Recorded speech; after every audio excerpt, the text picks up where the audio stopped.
आज हम सीखने वाले हैं घातांक एवं करने के सारे नियम। प्यारे बच्चों, वीडियो बड़ा ही इंटरेस्टिंग होने वाला है।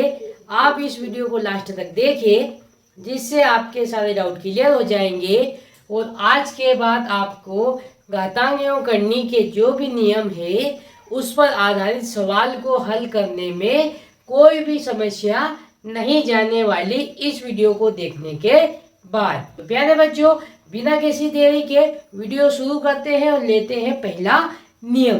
तो देखो बच्चों, घातांक एवं करने का पहला नियम क्या लेते हैं हम? अगर a की घात 0 हो तो उसका मान क्या होगा? 1 होगा। प्यारे बच्चों, आपको ध्यान रखना है कि अगर किसी भी संख्या की घात अगर 0 हो तो उसका मान 1 होता है। तो बच्चों, घातांक एवं करने का दूसरा नियम लेते हैं हम। यहाँ पर a की घात अगर 2 है तो हम क्या करेंगे? इसको a की घात 2 है ना, तो इस a को 2 बार लिख के गुणा करेंगे, a गुणित a। तो घातांक एवं करने का दूसरा नियम यह है कि किसी भी संख्या की घात जितनी भी हो तो उस संख्या को उतनी बार लिख के गुणा करते हैं। यहाँ पर देखो बच्चों, a की घात 2 थी तो हमने a को 2 बार लिख के गुणा कर लिया। तो बच्चों, घातांक एवं करने का तीसरा नियम क्या है? अगर किसी भी संख्या की घात अगर माइनस में हो, यहाँ पर ले लिया a की घात माइनस है, तो इसको हम लिख सकते हैं 1/a की घात प्लस 1, है ना। कोई भी संख्या की घात अगर माइनस में हो तो उसको बटे में लाके घात को प्लस में हम लिख सकते हैं। ये है घातांक एवं करने का तीसरा नियम। अब देखो बच्चों, घातांक एवं करने का चौथा नियम क्या है? तो देखो बच्चों, घातांक एवं करने का चौथा नियम है, अगर a की घात m गुणित a की घात n है तो इसको हम लिख सकते हैं a की घात m प्लस n। तो प्यारे बच्चों, ये घातांक एवं करने का चौथा नियम है।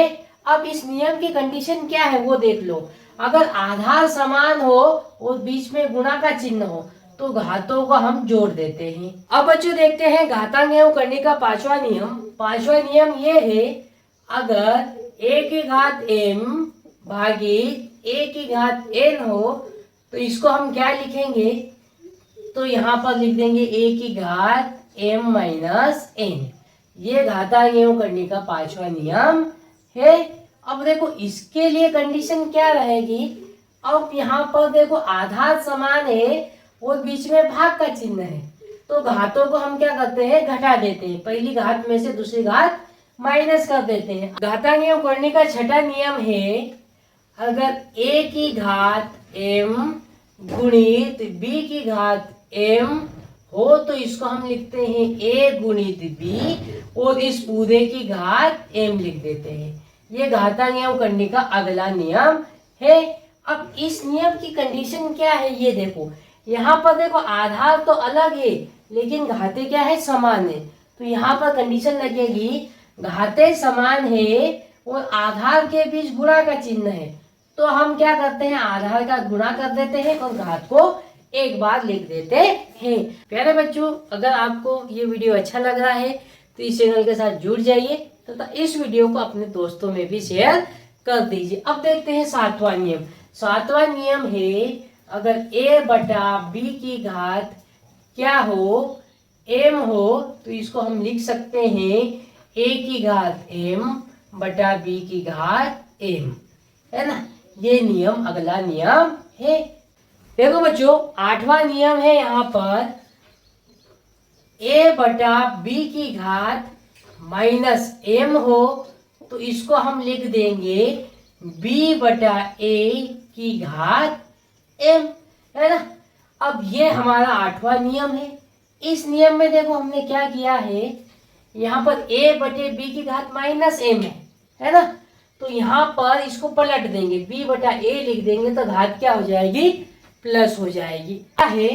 अगर a की घात m कोष्टक और उसकी घात n हो तो इस नियम के आधार पर हम क्या लिखेंगे? a की घात m गुणित n, है ना। यहाँ कोष्टक हटता है तो इन दोनों का क्या हो जाता है? गुणा हो जाता है। ये है हमारा अगला नियम, है ना।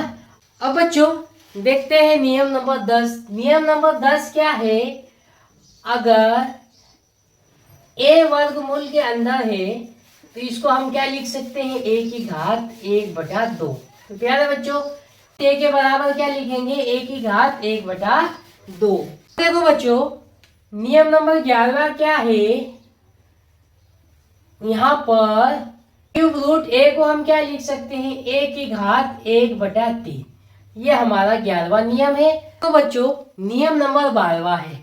अब नियम नंबर 12 में क्या है? अब देखो यहाँ पर a आ जाए और यहाँ पर क्या आ जाए? m, और यहाँ पर घात n आ जाए तो इसको हम लिखेंगे a की घात n/m।